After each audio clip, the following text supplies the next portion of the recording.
Welcome back दोस्तों। From season 4 का finally second last episode release हो चुका है और ऑनेस्टली ये एपिसोड मुझे काफ़ी पसंद आया।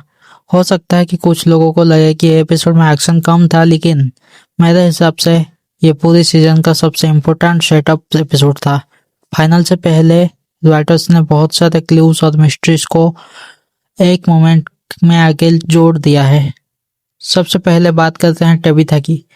एपिसोड की शुरुआत से ही क्लियर हो जाता है कि टेबिथा इस कहानी का बहुत ही इम्पोर्टेंट हिस्सा है। जिस तरीके से इविल्स फोर्सेस उसको टारगेट कर रहे थे, उससे लगता है कि उसके पास ऐसा कुछ है जो टाउन का फ्यूचर बदल सकता है। मुझे लगता है कि टेबिथा का कनेक्शन इस टाउन के ओरिजिन से भी हो सकता है, और ये इतना गहरा हो सकता है कि जितने तक हम लोग अभी तक नहीं समझ पाए हैं। इस एपिसोड में रिचुअल के बारे में काफ़ी कुछ इंटरेस्टिंग हिंट्स मिले और यह चीज़ें मुझे सबसे ज़्यादा इंटरेस्टिंग लगी। यहाँ सिर्फ काम करना इम्पोर्टेंट नहीं है, बल्कि कौन करता है और किस तरीके से करता है यह भी मैटर करता है। शायद इस वजह से जेड और टेबिथा को इतना इम्पोर्टेंट दिया गया है। वैसे जेड का कैरेक्टर का काफ़ी डेवलपमेंट से अच्छे से बढ़ रहा है। सीजन की शुरुआत में जो आदमी हर चीज को लॉजिक और साइंस से देख रहा था, अब वही आदमी रिचुअल्स और बाकी सारे सुपरनेचुरल चीजों से समझने की कोशिश कर रहा है। और सच कहूँ तो जेड और टेबिथा की पार्टनरशिप के इस वक्त को शो का सबसे इंटरेस्टिंग स्टोरी लाइन बन चुकी है। बॉयड की बात करें तो एक बार फिर वही टाउन का असली लीडर लगता है। चाहे सिचुएशन कितनी भी डेंजरस क्यों ना हो, बॉयड हमेशा कोई ना कोई सॉल्यूशन ढूंढने की कोशिश करता है। इस एपिसोड में भी वो रिस्क लेने के लिए रेडी है, क्योंकि उसे भी पता है कि अगर एक्शन नहीं लिया गया तो शायद बहुत देर हो जाएगी। फातिमा का स्टोरी लाइन मुझे पर्सनली काफी डिस्टर्बिंग लगा। उसके साथ जो भी हो रहा है उसका जवाब भी किसी के पास नहीं है। हर एपिसोड में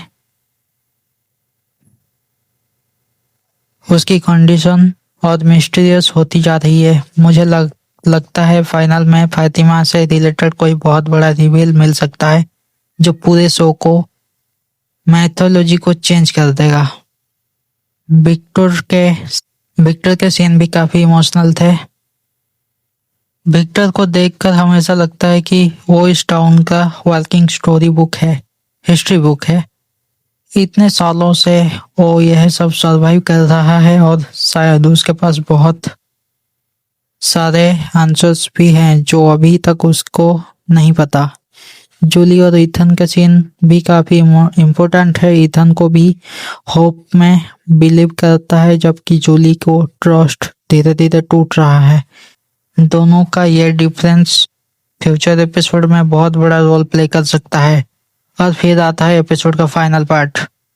यहीं से टेंशन का लेवल काफी बढ़ जाता है। जेड और टेबिथा अपने मिशन के लिए निकल पड़ते हैं और ऑनेस्टली मुझे लगा रहा है कि किसी भी मोमेंट में बहुत बड़ा बुरा होने वाला है। फाइनल के लिए जितना सस्पेंस बिल्ड किया गया है उससे एक्सपेक्टेशन काफी हाई हो गई है।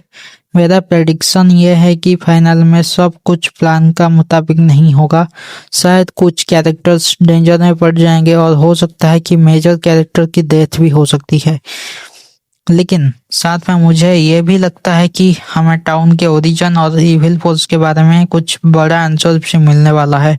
ओवरऑल अगर रेटिंग की बात करूँ तो मैं इस एपिसोड को 8.5 दूंगा 10 आउट ऑफ से। एक्शन थोड़ा कम था, लेकिन मिस्ट्री और सस्पेंस और कैरेक्टर डेवलपमेंट काफी स्ट्रॉन्ग था। और सबसे बड़ी बात, इसने फाइनल के लिए एक्सपेक्टेशन नेक्स्ट लेवल पर पहुंचा दिया है। अगर आप कमेंट करके जरूर बताना कि आपको एपिसोड कैसा लगा। क्या जेड और टेबिथा सक्सेसफुल होंगे? क्या बॉयड टाउन को बचा पाएगा? और आपके हिसाब से टाउन का सबसे बड़ा सीक्रेट क्या है? वीडियो पसंद आई तो लाइक करो, शेयर करो, चैनल को सब्सक्राइब करने मत भूलना। मिलते हैं नेक्स्ट वीडियो में। Thanks for watching, signing out.